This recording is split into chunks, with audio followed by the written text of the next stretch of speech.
Genetic research पे Mendelian genetics पढ़ने से पहले हम थोड़ी सी बात कर लेते हैं प्री मेंडेलियन जेनेटिक्स की, ठीक है। तो प्री मेंडेलियन जेनेटिक्स यानी मेंडल से पहले भी कुछ जेनेटिक वर्क हुए थे, जैसे एक है एपिजेनेसिस थियरी।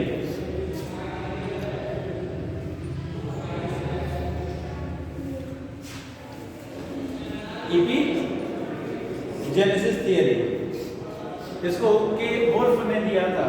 इन्होंने बताया कि जो ऑर्गन होता है उसके अंदर जो ऑर्गन का फॉर्मेशन होता है उसके लिए कुछ ईपी जीन्स रिस्पॉन्सिबल होते हैं। ईपी का मतलब होता है अपर, मतलब इन्होंने ऐसा बताया कि जब ऑर्गन इवॉल्व होता है तो जब वो जाइगोट से, ठीक है, मल्टीसेलुलर स्ट्रक्चर फॉर्म करता है तो धीरे धीरे कुछ ऐसे स्ट्रक्चर डिपॉजिट होते जाते हैं जो आगे चल करके ऑर्गन्स के अंदर कई सारे ऑर्गन का फॉर्मेशन कराते हैं। तो ये इनकी हाइपोथेसिस थी, ये सारी हाइपोथेसिस हैं जिनको बाद में डिस्कार्ड कर दिया, ठीक है। एक है पेंजेंसिस थियरी।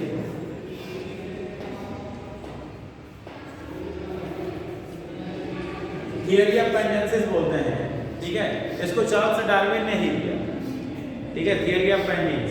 इन्होंने ये बताया कि जो ऑर्गन होता है उसके अंदर कई सारे ऑर्गन पाए जाते हैं, हर एक ऑर्गन से एक पेंजीन प्रोड्यूस होता है, हर एक ऑर्गन से एक पेंजीन प्रोड्यूस होता है और ये पेंजीन जाकर के एक्युमुलेट हो जाता है जर्मिनल सेल में और वही जर्मिनल सेल अगले जनरेशन में ट्रांसफर कर दी जाती है और उसी से उस ऑर्गन में वही ऑर्गन इवॉल्व होता है जिस ऑर्गन से वो पर्टिकुलर पेंजीन बना हो, ठीक है। जैसे मान लीजिए किडनी से एक पेंजीन निकला, वो जाके इकट्ठा हो गया वहाँ पे, तो जब वो उस ऑर्गन में जाएगा तो वो किडनी वाला पेंजीन जो होगा वो जाके किडनी बनाएगा, ऐसा इनका मानना था, ठीक है। तो ये बोलते हैं थियरी ऑफ पेंजेंसिस, ये दिया था चार्ल्स डार्विन, ठीक है। फिर इसके बाद आया जर्म-प्लाज्म थियरी।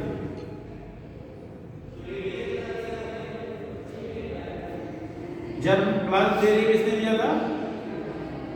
बीजमान ने। किसने दिया था?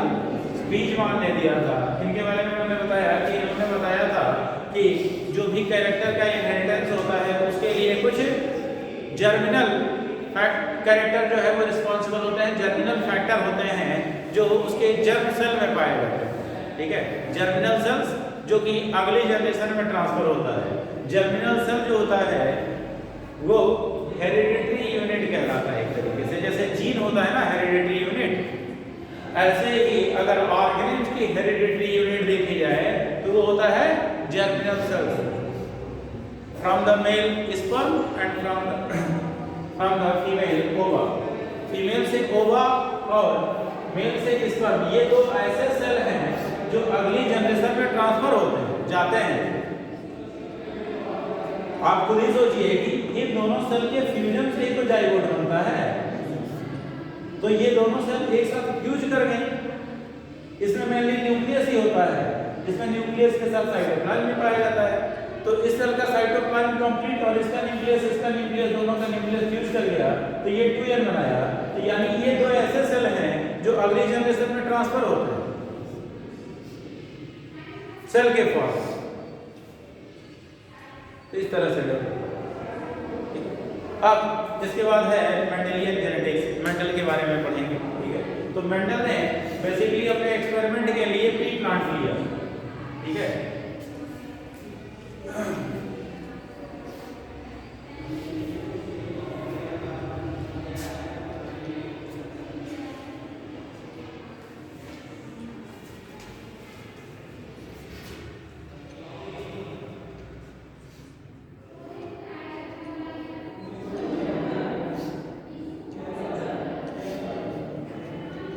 इन्होंने जो अपना एक्सपेरिमेंटल मटेरियल लिया था वो था इनका पी प्लांट, यानी पाइसम सटाइवम बोलते हैं, ठीक है। Garden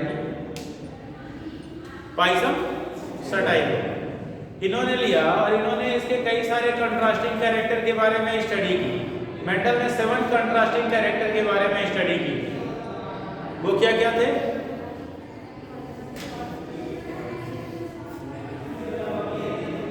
seven contrasting character of the Mendel, length of plant, length of plant, colour of seed,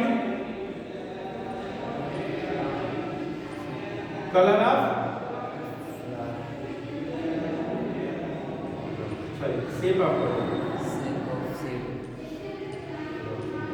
shape of seed,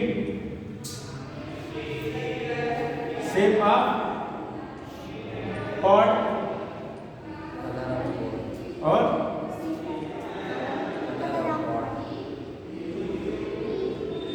colour of pod,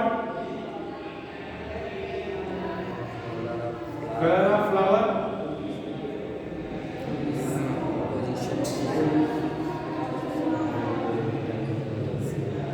position of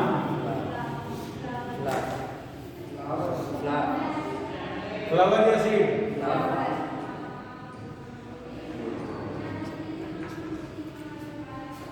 position of seed को क्या बोलते हैं?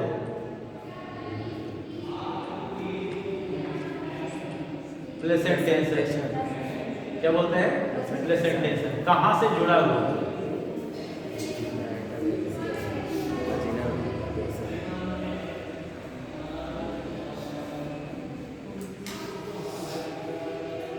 आप इसके कंट्रास्टिंग ट्रेट बता दीजिए।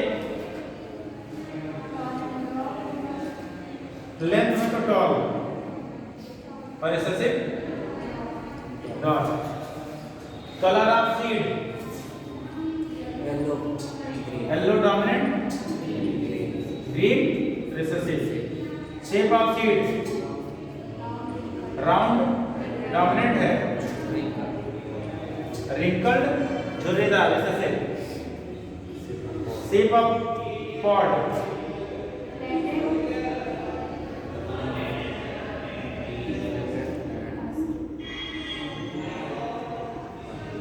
इन्फ्लेटेड और कॉन्स्ट्रिक्टेड, मतलब फूला हुआ रहेगा फली या फिर पिचका हुआ रहेगा, पोपटा रहेगा। भाई ये तो बोलते हैं ना लोग नहीं। कलर ऑफ पॉड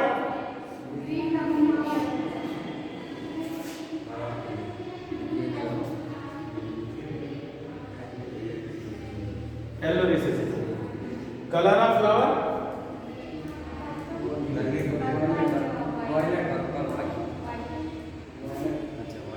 बताइए भाई। कलर ऑफ फ्लावर बैगनी सफेद, वायलेट,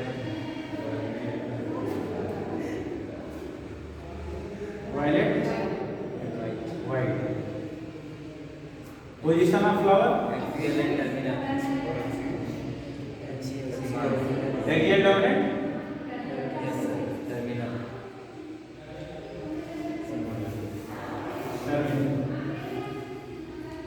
तो ये इन्होंने कैरेक्टर लिए थे। ये उसके कंट्रास्टिंग ट्रेट हैं। कंट्रास्टिंग ट्रेट मतलब उसके दो लक्षण है, एक डोमिनेंट है, एक रिसेसिव है। तो इसको लेकर के इन्होंने एक्सपेरिमेंट किया था और इनको कई सारे रेशियो मिले जिसको इन्होंने सिंपलीफाई करके एक्सप्लेन किया। या हम इनका जो रेशियो पढ़ते हैं वो सिंपलीफाइड वर्जन पढ़ते हैं, वो हम सिंपलीफाइड वर्जन पढ़ते हैं। अब ऐसा नहीं है कि इन्होंने 9:3:3:1 ऐसा ही कुछ रेशियो मिला, 2:1 या ऐसा कुछ रेशियो मिला है। तो रेशियो जो है वो काफी वेरिएबल मिला था हमें। तो उसको राउंड फिगर में पढ़ते हैं, उसको हम राउंड फिगर में करके पढ़ते हैं और सिंपलीफाइड वर्जन पढ़ते हैं। नहीं तो 10-10 हजारों की संख्या में इनको प्लांट मिले थे। इनका काम इसलिए आसान हो गया क्योंकि ये मैथमेटिशियन थे और जेनेटिक रिसर्च कर रहे थे। इनके पीछे भी कहानी है कि जब ये अपने एक्सपेरिमेंट के दौरान जो है, जब इन्होंने एक्सपेरिमेंट किया और लोगों के सामने ले गए तो कहे अच्छा मैथ वाले भी बायो पढ़ाएंगे। भाई ऐसा होता है, क्रिटिसाइजर जो है क्रिटिसिज्म करेंगे, बिल्कुल कहेंगे कि मैथ वाले जो है वो बायोलॉजी पढ़ाएंगे या बायोलॉजी के एक्सपेरिमेंट करेंगे। तो इन्होंने जेनेटिक रिसर्च किया था। ये अपने समय से बहुत आगे थे, हाईली एडवांस थे। 1822 से 1884 के बीच में इनका टोटल एक्सपेरिमेंट रहा है। 22 से 84, 62 साल हो गए, 62 ईयर्स। इसी में इन्होंने अपने एक्सपेरिमेंट भी किए और उसको लोगों के सामने भी रखा, लेकिन ये अपने समय से बहुत ज़्यादा आगे थे, एडवांस थे। तब उनकी बात को उस समय लोग समझ नहीं पाए। इनके मरने के 35 साल के बाद, इनके थियरी देने के बाद 35 साल के बाद, मरने के तो 15-16 साल बाद, कुछ ग्रुप ऑफ साइंटिस्ट जो है रिसर्च कर रहे थे और वो सेम रिजल्ट पर पहुंचे जिस पर मेंडल पहले पहुंच चुके थे 35 साल पहले। फिर वही सारे रिजल्ट आए जो ये बता के चले गए। तब इनकी फोटो को साफ किया गया, फूल माला चढ़ाया गया और टाइटल दिया गया father of genetics. Father of genetics का टाइटल इनको मरने के बाद।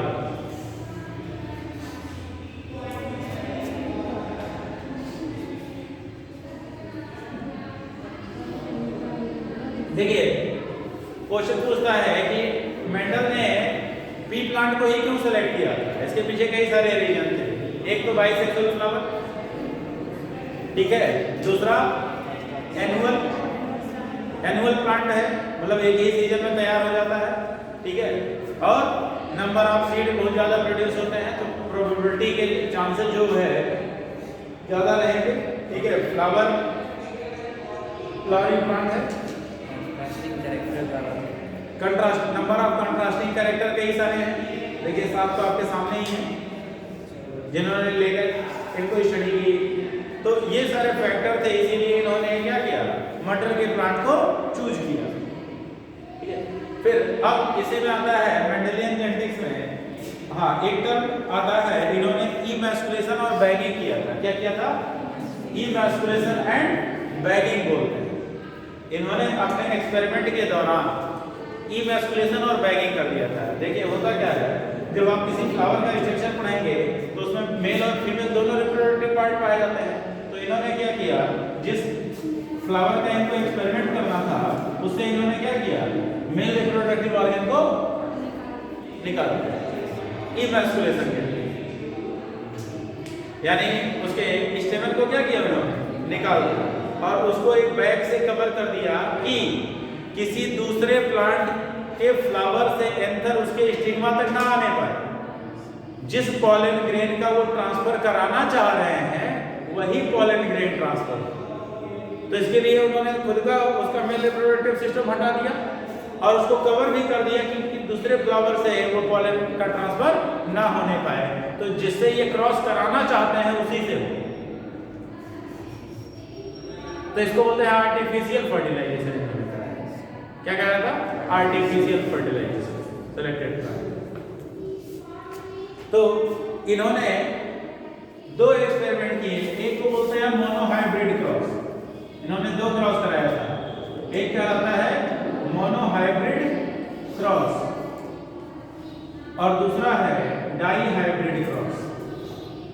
डाई हाइब्रिड मोनो का बोलता है सिंगल। इन्होंने इस क्रॉस में सिंगल कैरेक्टर को लेकर के क्रॉस कराया था। क्या कराया था?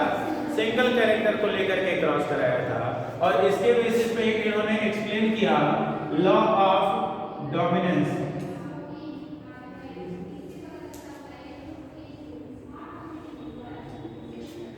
और डाई हाइब्रिड क्रॉस में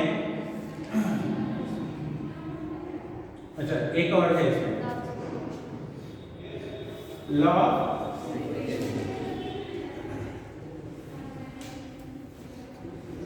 सेग्रीगेशन और इसमें एक ही लॉ था आपका law of independent assortment.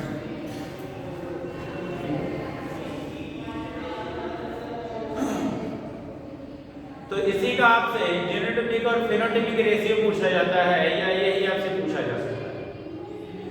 Monohybrid cross क्या है, डाई हाइब्रिड क्रॉस क्या है। मोनोहाइब्रिड में इन्होंने एक सिंगल कैरेक्टर का कॉन्ट्रास्टिंग ट्रेट लेकर के इन्होंने क्रॉस कराया था और डाई हाइब्रिड क्रॉस में इन्होंने दो कैरेक्टर के कंट्रास्टिंग ट्रेट का आपस में क्रॉस कराया। जैसे ये कैरेक्टर है, ये सब क्या है कैरेक्टर है, कैरेक्टर आता है। ये इसके कंट्रास्टिंग ट्रेट है। कंट्रास्टिंग का मतलब होता है अपोजिट, ठीक है। तो दो अपोजिट ट्रेट हैं, जैसे एक ये कैरेक्टर हो गया आपका, तो इसके ये दो कंट्रास्टिंग ट्रेट हैं। जैसे अगर लेंथ ऑफ द प्लांट की अगर बात की जाए या हाइट ऑफ द प्लांट की बात की जाए, तो लेंथ प्लांट की या तो छोटी हो सकती है या बड़ी हो सकती है। तो वो छोटी और बड़ी जो है वो कंट्रास्टिंग ट्रेट है उसके, क्या है? Contrasting trait. Colour of seed, तो कलर जो है दो तरह के पाए जाते हैं इसमें, येलो और ग्रीन। तो ये इसके दो ट्रेट हैं, एक डोमिनेंट है एक रिसेसिव। तो आप इसमें से किसी का भी लेकर के क्रॉस करा सकते हैं। पहला लॉ है जो मोनोहाइब्रिड क्रॉस में पहला लॉ है, इसको बोलते हैं law of dominance. Law of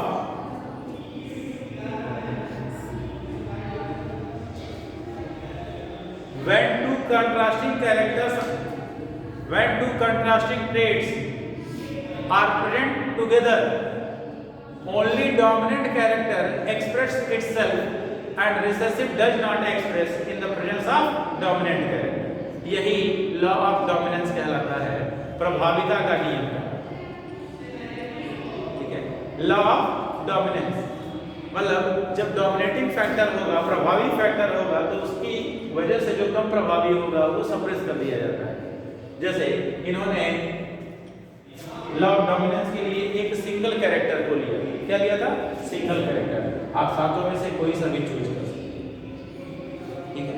जैसे अब पहला तो है लेंथ ऑफ प्लांट, तो वही लेकर के मैं करा देता हूँ। एक दूसरा लेकर लेंथ ऑफ प्लांट, तो लेंथ दो तरह की होती है, एक होगा टॉल और एक होगा डॉर्फ। आप कह रहे हैं कि टॉल वाला क्या है? डोमिनेंट है, और ये क्या है? रिसेसिव। तो इन्होंने क्या कराया, प्योर टॉल प्लांट का क्रॉस जो है वो प्योर डॉर्फ से करा दिया। तो प्योर टॉल जो होगा उसको हम रिप्रेजेंट करेंगे होमोजाइगस, प्योर डॉर्फ जो होगा उसको भी रिप्रेजेंट करेंगे होमोजाइगस। अब इन दोनों का जब हम क्रॉस कराते हैं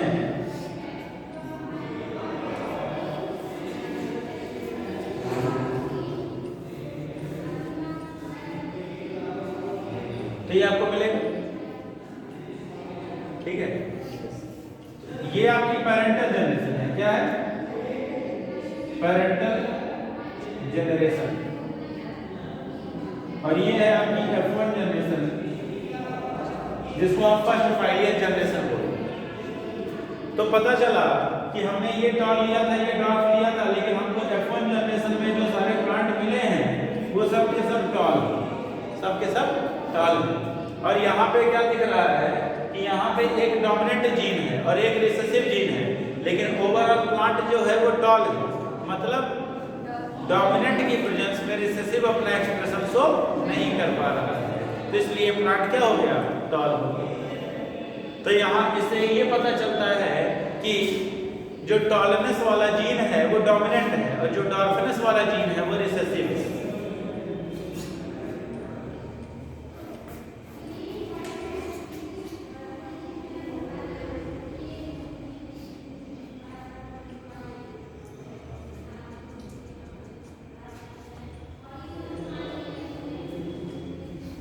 आप इसके अलावा और कोई सा भी एग्जाम्पल ले सकते हैं।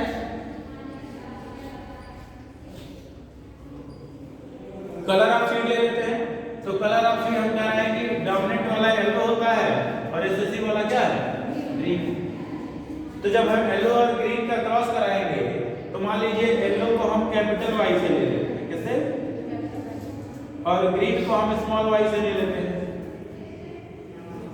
तो कैपिटल वाई का क्रॉस हम स्मॉल वाई से लेंगे। ये येलो है और ये ग्रीन से कराएंगे क्रॉस। तो हमको अगली जनरेशन में capital Y small Y, capital Y small Y, capital Y small Y, capital Y small Y, ये ऑल हमको येलो मिलते हैं। सब सीड हमको कैसे मिले? येलो मिले हैं। इससे ये पता चला कि ये रिसेसिव है, यानी जो ग्रीन कलर के लिए जीन है वो कैसा हो गया, रिसेसिव हो गया, क्योंकि हमने ग्रीन कलर के सीड का क्रॉस येलो कलर के सीड से कराया। येलो कलर सीड वाले प्लांट का क्रॉस हमने ग्रीन कलर के सीड के प्लांट से हमने कराया क्रॉस, तो हमको अगली जनरेशन में जो प्रोजेनी मिली वो सब के सब क्या मिले, येलो मिल गए। तो हमको पता चला कि अच्छा ग्रीन वाला जो है हमारा रिसेसिव है, वो अपना एक्सप्रेशन शो ही नहीं कर पाया, किसकी प्रेजेंस में, येलो वाले की प्रेजेंस में। तो यहाँ से हमको डोमिनेंट और रिसेसिव का पता लग गया। तो यहाँ भी रेशियो हमको वही मिलेगा जो इसका मिलेगा वही। आप कोई सा भी क्रॉस लेके करा सकते हैं इसके बाद, ठीक है। तो सब में आपको रेशियो वही मिलेगा, रिजल्ट वही आएगा। ये कहलाता है लॉ ऑफ डोमिनेंस। क्या कहलाता है, लॉ ऑफ डोमिनेंस, ठीक है। अब यहाँ देखिए, अब फिर ध्यान देंगे कि यहाँ कैपिटल टी और यहाँ स्मॉल टी, लेकिन यहाँ पे एक कैपिटल टी है और एक स्मॉल टी, दोनों अलग अलग जीन है, दोनों अलग अलग जीन, दो जीन एक साथ हैं। तो आइए बात कर लेते हैं लॉ ऑफ सेग्रीगेशन का। सेग्रीगेट करने का मतलब है अलग होना। तो इन्होंने सेकंड लॉ जो है मोनोहाइब्रिड क्रॉस का जो सेकंड लॉ है, इसमें इन्होंने बताया कि जो दो डिफरेंट जीन जब एक साथ आते हैं तो उनकी आपस में कभी भी इंटरमिक्सिंग नहीं होती है and they get separated in the next progeny. जैसे अब लॉ ऑफ सेग्रीगेशन देख लेते हैं। तो लॉ ऑफ सेग्रीगेशन के लिए इन्होंने क्या किया, ये F1 जनरेशन है, इसी का इन्होंने सेल्फिंग करा दिया, सेल्फ क्रॉस करा दिया। तो ये लॉ ऑफ सेग्रीगेशन में इन्होंने F1 जनरेशन ले लिया, capital T small t, capital T small t। अब ये हमारे लिए पैरेंटल जनरेशन क्या हो गया, पैरेंटल जनरेशन में इन्होंने हाइब्रिड ले लिया। क्या ले लिया, हाइब्रिड। ये एक्चुअली हाइब्रिड ही तो है, क्या है, हाइब्रिड, मतलब दो डिफरेंट कंट्रास्टिंग जीन एक साथ आ रहे। अब देखिएगा, अब ये एक्चुअली पैरेंटल जनरेशन जो है हमारी ये F1 जनरेशन है अकॉर्डिंग टू दिस क्रॉस, इस क्रॉस के अकॉर्डिंग ये F1 जनरेशन। तो अब F1 जनरेशन से जब अगली जनरेशन आएगी वो F2 जनरेशन होगी, क्योंकि इन्हीं के बीच में तो हम क्रॉस करा रहे हैं। तो अगली जनरेशन इनकी F2 होगी।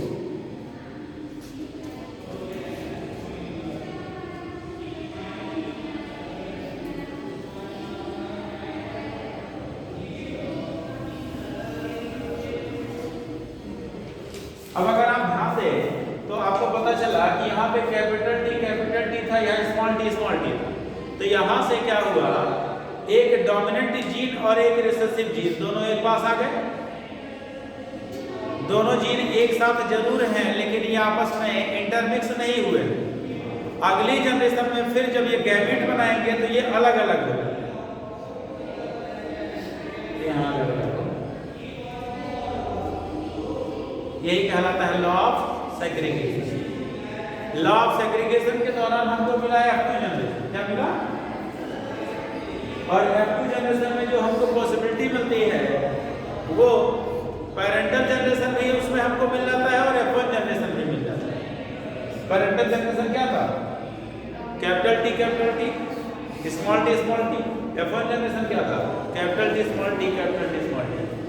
तो हमारी फिर से पैरेंटल जनरेशन हमको मिल जाती है।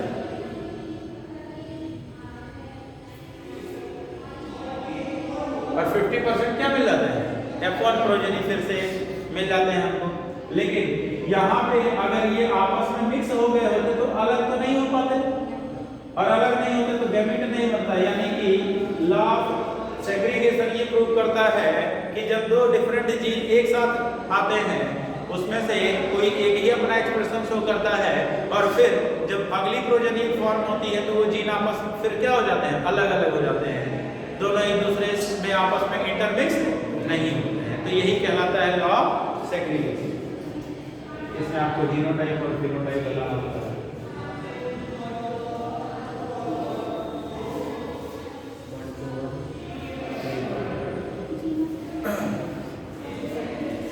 Genotype that means genetical representation. Genotype मतलब क्या, जेनेटिकल रिप्रेजेंटेशन। उसका जेनेटिक रिप्रेजेंटेशन कैसा है, तो इसका जेनेटिक रिप्रेजेंटेशन कैसा है, अगर ध्यान से देखें तो जीनोटाइप इसका ये कैपिटल टी है, ये कैपिटल टी स्मॉल टी, ये भी कैपिटल टी स्मॉल टी, और ये स्मॉल टी स्मॉल टी। तो आपको नंबर ऑफ कॉम्बिनेशन देखना होता है। ये अकेला ऐसा है 1, ये दो एक जैसे हैं 2, ये अकेला ऐसा है 1। That is known as the genotype, genetic representation. अब बात करेंगे फिनोटाइप, यानी फिजिकल कैरेक्टर अगर हमको देखना हो तो हमने कंट्रास्टिंग कैरेक्टर जो लिया, कंट्रास्टिंग ट्रेट जो लिया था वो किसके लिया था? हाइट के लिए लिया था ना, किसके लिए? हाइट के लिए। तो अगर हम हाइट वाइज देखें तो ये भी टॉल है, ये भी टॉल है, ये भी टॉल है, ये डॉर्फ है। तो 3 हमको टॉल मिल गए। क्या मिल गए? 3 टॉल और एक। तो फिनोटाइप जो होगा टॉल इज टू डॉर्फ जो होगा वो 3:1 हो जाएगा। That is the law of segregation. क्या कहलाता है? Law of segregation. इसमें कोई कंफ्यूजन है तो आपने पूछ लीजिए।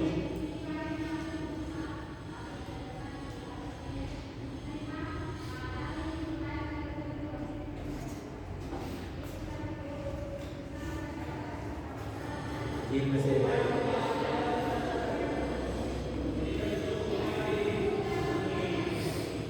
बोर्ड के एग्जाम में 3 से 1 आए।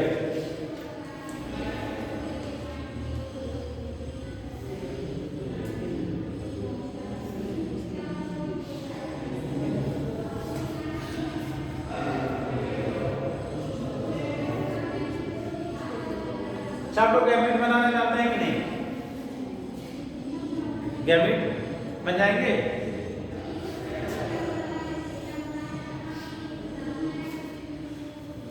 कितने गैमेट बनेंगे?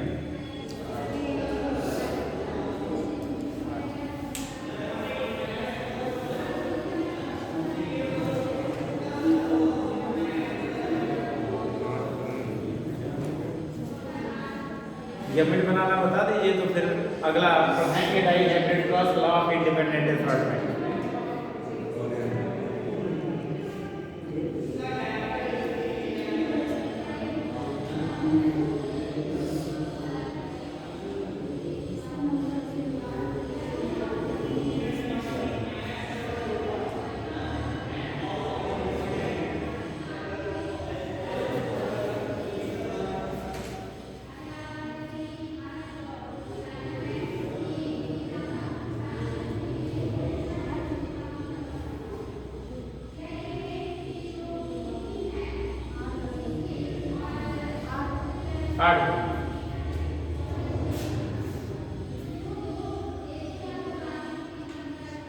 देखिए जब आपको अच्छा एक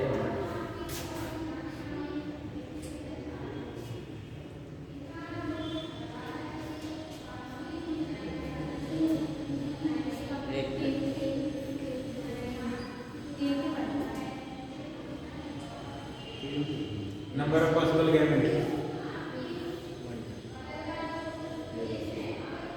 कैसे निकालना है?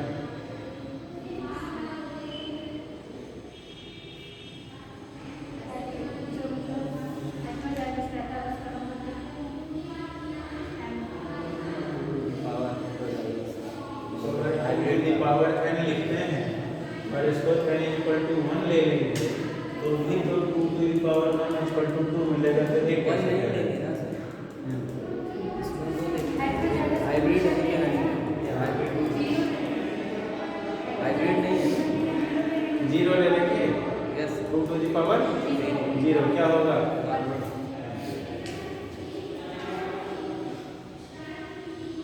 उसमें 2 टू द पावर 3 तो हेड हो जाएगा, इसको नंबर ऑफ हेड हो जाएगा, काउंट करेंगे तो n equal to 3 to the power 3। आइए देखते हैं सबसे आसान तरीका जो होता है वो फॉर्क लाइन मेथड होता है। क्या होता है? फॉर्क लाइन मेथड होता है। जैसे जब आपको ऐसा ही गैमेट बनाने के लिए दे दीजिए, आपको कितना भी दे दिया, ठीक है, तो बहुत आसानी से आप बना लोगे। देखिए जब भी आपको ऐसे दिया जाए कि capital A small a capital B small b capital C small c, इससे आपको गैमेट बनाना है। क्या बनाना है? गैमेट। तो नंबर ऑफ पॉसिबल कॉम्बिनेशन बताने होते हैं आपको कि कितने नंबर ऑफ पॉसिबल कॉम्बिनेशन होंगे। तो इसके लिए 12th का मैथमेटिक्स पढ़ना पड़ेगा, permutation and combination. 10th CBSE board से पास होंगे तो उसमें भी थोड़ा बहुत पढ़ के आए होंगे पीएनसी। तो अगर वो नहीं आता तो सबसे पहले इसको पहले वाले को चूज इसको लिख लीजिए, एक जगह एक जगह स्मॉल ए। अब ये दूसरा वाला है, तो इसके साथ हम कैपिटल बी लेंगे, स्मॉल बी लेंगे, इनके साथ भी हम कैपिटल बी और स्मॉल बी लेंगे। अब ये है सी, तो इसके साथ कैपिटल सी, इसके साथ स्मॉल सी, यहाँ भी capital C small C, capital C small C, capital सी,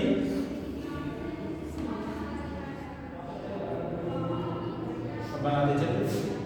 जैसे ये देखिए 1 2 3, capital A capital B capital C, capital A capital B, capital A capital B small C, 1 2 3, 1 2 3, ये वाला खत्म हो गया। अब यहाँ से लेंगे 1 2 3, capital A small B capital C, फिर इसको लेंगे capital A small B small C. अब इस पे आ जाएंगे, वो उधर की तरफ, इधर small A capital B capital C, फिर small A capital B small C, small A small B capital C, small A small B small सी।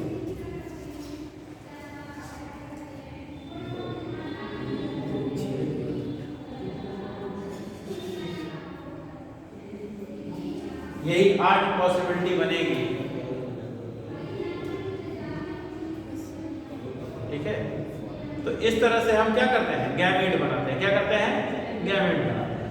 वैसे यहाँ आपको जो दिखाया गया है ना, तो इसका सही तरीका क्या है, पहले गैमेट बनाएंगे। ये तो हम शॉर्टकट तरीका अपना लेते हैं, समय बचाने के लिए हम क्या करते हैं, शॉर्टकट अपना लेते हैं। तो यहाँ देखिएगा इसका सही तरीका क्या होगा। अब ये पैरेंटल जनरेशन हो गई, इस अगली जनरेशन के लिए तो इससे 2 तरह के लिए, एक कैपिटल टी वाला और एक स्मॉल टी, इससे भी 2 बनेंगे, कैपिटल टी। अब इनका क्रॉस करें, लेकिन हम गैमेट दिखाते नहीं है, जल्दबाजी में रहते हैं, जल्दी से रिजल्ट आ जाता है, ऑब्जेक्टिव को सेटिंग करना होता है, तो समय बचाने के लिए हमको करना पड़ेगा। तो अब इसको इसके साथ, ये चांस है कि ये इसके साथ यूज कर रहे हैं, या ये चांस है कि ये इसके साथ भी यूज कर सकते हैं, इसके साथ इसके साथ, पहले के साथ और पहले को दूसरे के साथ। कई लोग फॉर लाइन मेथड में भी गड़बड़ कर देते हैं, इसको उठाते हैं यहाँ क्रॉस कराते हैं, फिर इसको उठाते हैं यहाँ क्रॉस कराते हैं, अब सोच नहीं पाते हैं अब किसको उठाएं और कहाँ क्रॉस करें, कंफ्यूज हो जाता है। तो पहले को ही लीजिए पहले के साथ, पहले को ही लीजिए दूसरे के साथ, अब दूसरे को लीजिए पहले के साथ, और फिर दूसरे को दूसरे से।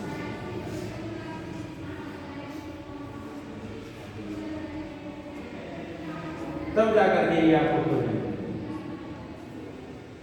और ये इसके गैमीट्स क्या होंगे, गैमीट्स।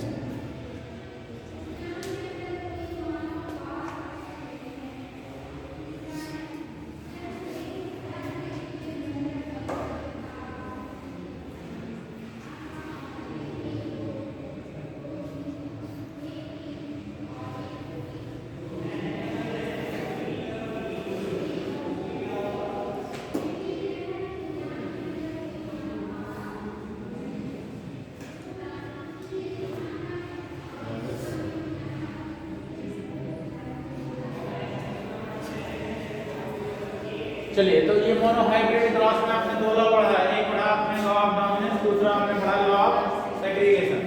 तीसरा बात करें, अब हम बात करेंगे डाई हाइब्रिड क्रॉस की, जिसमें आपको पढ़ना है लॉ ऑफ इंडिपेंडेंट असॉर्टमेंट।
अगला लॉ है लॉ ऑफ इंडिपेंडेंस असॉर्टमेंट। ये डाई हाइब्रिड क्रॉस में आता है।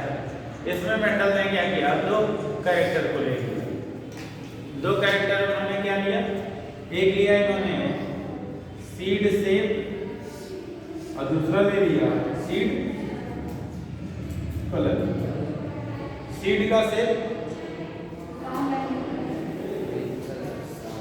देखिए, सीड शेप और सीड कलर। तो सीड शेप राउंड या रेकल होगा और सीड का कलर येलो या ग्रीन। तो इन्होंने डोमिनेंट फैक्टर को एक साथ लिया और रिसेसिव को एक साथ लिया। जैसे इन्होंने जो पेरेंटल जनरेशन क्या लिया, पेरेंटल जनरेशन। पेरेंटल जनरेशन में जैसे अब सीड का शेप डोमिनेंट क्या होता है, राउंड, और सीड का कलर डोमिनेंट क्या होता है, तो राउंड और येलो को एक साथ ले लिया। इसका क्रॉस कराया इन्होंने किसके, रिंकल्ड एंड ग्रीन। तो राउंड के लिए हम लिखेंगे कैपिटल आर, येलो के लिए लिखेंगे कैपिटल वाई कैपिटल, रिंकल्ड के लिए क्या लिखेंगे स्मॉल आर, ग्रीन के लिए लिखेंगे स्मॉल वाई स्मॉल।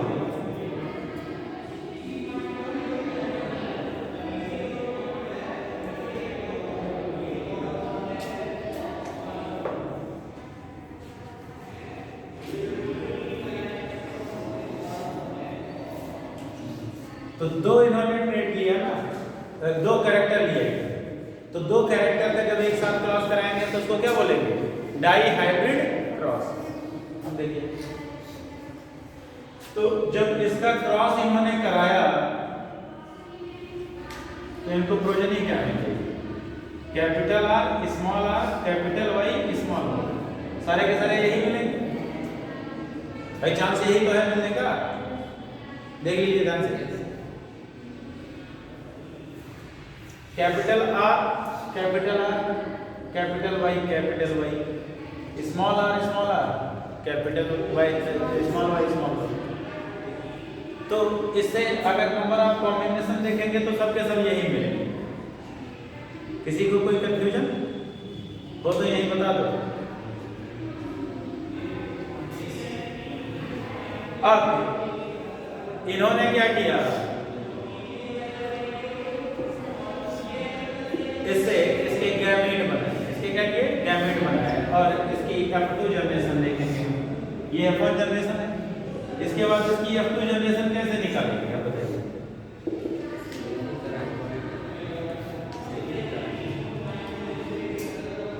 इन्हीं के बीच में सल्फिंग करा देंगे, इसी के बीच में सल्फिंग करा देंगे। लेकिन सल्फिंग कराने से पहले तो क्या करना, गैमेट बनाना। अब इसके गैमेट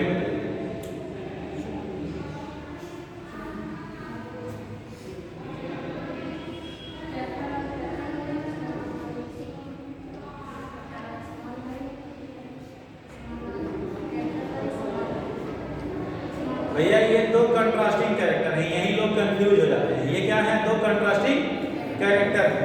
अगर आप ध्यान से देखें तो ये राउंड को रिप्रेजेंट कर रहा है और ये इसको ध्यान से देखें तो ये येलो को रिप्रेजेंट कर रहा है।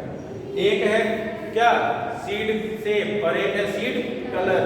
तो अगर दोनों अलग अलग हैं तो क्यों ना इसका गैमेट बनाने के लिए हम ऐसा कर लें, कर सकते हैं, बनाइए gamete. Capital R, capital Y, capital R, small R, capital Y, small R. अब ये चार बने हैं हमारे गैमीट। क्या बने हैं, गैमीट। अब इनका हम कराएंगे सल्फिंग। क्या कराएंगे, सल्फिंग। तो चार गैमीट हैं। अब इनका सेल्फ क्रॉस कराने के लिए हमको यूज करना पड़ेगा पूरे स्क्वायर।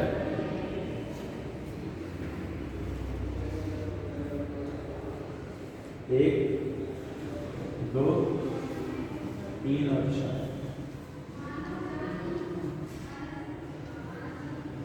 बन गए। अब देखिए, यही सीक्वेंस में हम लिखेंगे कैपिटल आर, कैपिटल वाई। क्या लिखेंगे, capital R capital Y, capital R small Y, small R capital Y, small R, ये इस पे भी हमने लिख दिया। अब इस पे भी इसी सीक्वेंस में लिखिए, देखिएगा capital R capital Y, capital R small Y, small R capital Y और स्मॉल आर। अब देखिए, अब इनके बीच में क्रॉस कर दीजिए, सेम कैरेक्टर को एक साथ रखिएगा, सेम कैरेक्टर को एक साथ रखिएगा। बताइए यहाँ क्या लिखते हैं?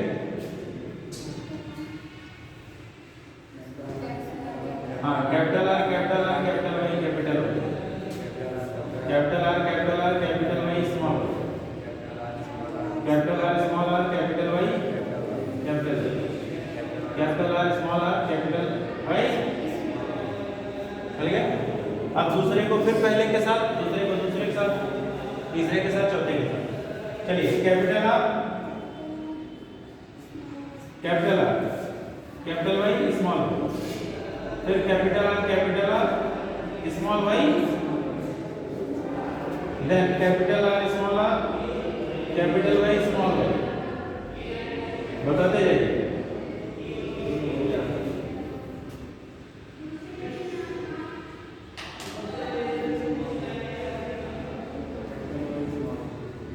मैं भी दोनों कैसे करता हूं?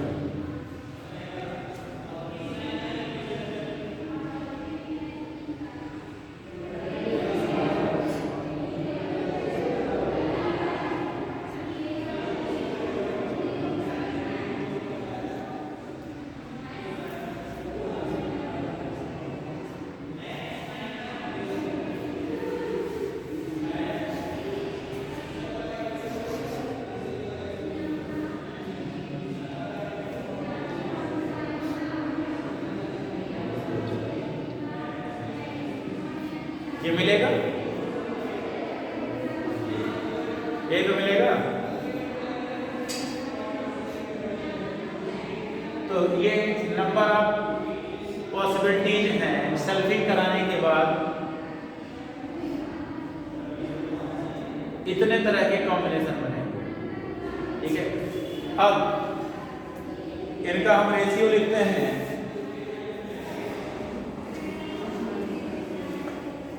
देखिए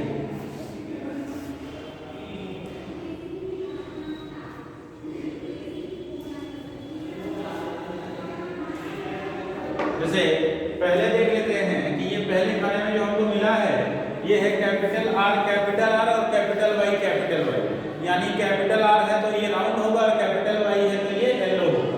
तो हम लिख लेंगे क्या, round yellow, round and yellow. अब चलिए राउंड एंड येलो वाले को काउंट करते हैं। ठीक है, तो ये भी राउंड एंड येलो, जितने राउंड एंड येलो मिलेंगे मैं उसको क्रॉस करते चलूं। चलिए ये राउंड एंड येलो मिल गया, क्रॉस कर दिया। ये देखिए कलर का मार्कर बड़ी है, यहां से round and yellow, round and yellow कितने हो गए? 8।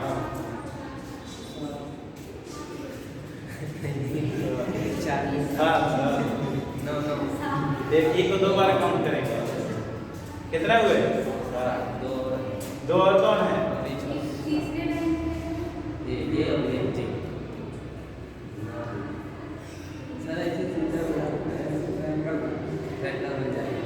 क्या हुआ?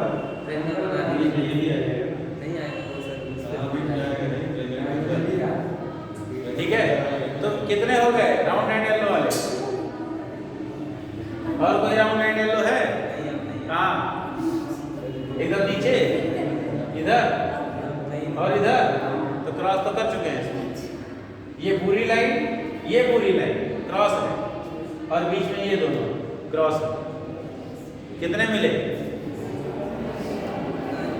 9 4 3 7 8 9। दूसरा देखिए, अगर पास में ही ये देखें, ये वाला नहीं कटा है तो ये राउंड है और स्मॉल वाई है तो ग्रीन है।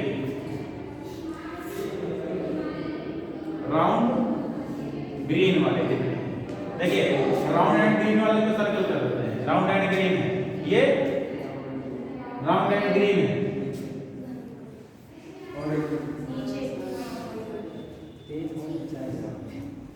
राउंड एंड ग्रीन, तो राउंड एंड ग्रीन 3 हो गई। अब चलिए इसके बाद बात करते हैं, अब देखिए कौन सा बचा, इतना सर्कल हो गया, ये जा चुका है, ये जा चुका है, ये जा चुका है, अब बचा क्या, यही, ये देखिए ये स्मॉल आर है तो रिंकल्ड और कैपिटल वाई है तो येलो, भाई दोनों से कैपिटल वाई होगा तब येलो ही होगा, तो ओवरऑल येलो ही होगा। तो अब हम बात कर रहे हैं किसकी, रिंकल्ड येलो की, तो रिंकल्ड येलो कितने मिले हमको, 3। अब इस टू जो बचा, एक ही बेचारा बचा है क्या, रिंकल्ड ग्रीन बचा है, क्या बचा है, रिंकल्ड ग्रीन, तो ये मिला हमको 1, तो ये ओवरऑल हमारा रेशियो होता है क्या, ये है फिनोटाइपिक रेशियो, क्या है,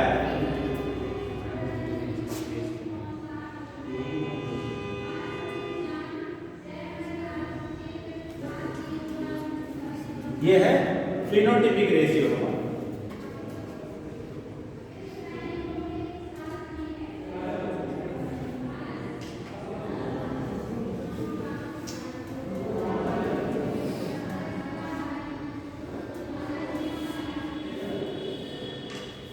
और जीनोटाइपिक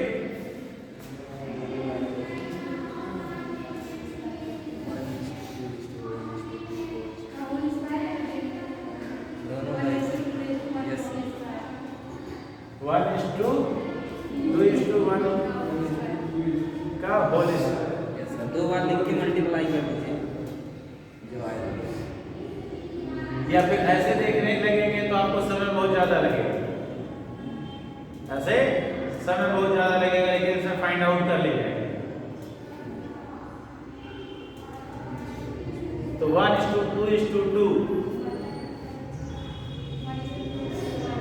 और ये तो कुछ डिपेंड करता है कि इधर से क्रॉस करा रहे हैं आप ना, ये डिपेंड करेगा कि आप क्या फैक्टर लेकर के क्रॉस करा रहे हैं, तब आएगा, ठीक है। तो homozygous yellow, homozygous yellow and homozygous round, ये एक ही मिलेगा, होमोजाइगस येलो हेटेरोजाइगस राउंड 2 मिलेंगे। तो ऐसे ही आपको कॉम्बिनेशन करके लिखना पड़ेगा सबका, तो ये टोटल कॉम्बिनेशन में कितने मिलेंगे, इसी 9 में ये कैटेगराइज हो जाएंगे, 9 में ये क्या होंगे, कैटेगराइज होंगे, ठीक है। तो फिर पूछा नहीं जाता है इन जनरल, वैसे कई सारे लोग जो है 121, 242, 121 याद कर लेते हैं, तो अब ये डिपेंड नहीं करता है ना कि हमने किस रेशियो में, मतलब किधर किसको पहले लिया किसको बाद में लिया। अगर मान लीजिए ये वाला इधर, ये वाला इधर ले लें, तब तो वो रेशियो आप लिखेंगे और किधर से लिख रहे हैं वो भी नहीं पता चलेगा आपको ना। तो ये हो गया आपका डाइहाइड्रेट क्रॉस। तो ये मेंडेलियन जेनेटिक्स में इतना ही था, 3 था। ये लॉ ऑफ इंडिपेंडेंट असॉर्टमेंट आपका कंप्लीट हो गया। फिर अब कल हम लोग पढ़ेंगे back cross, test cross, out cross, etcetera.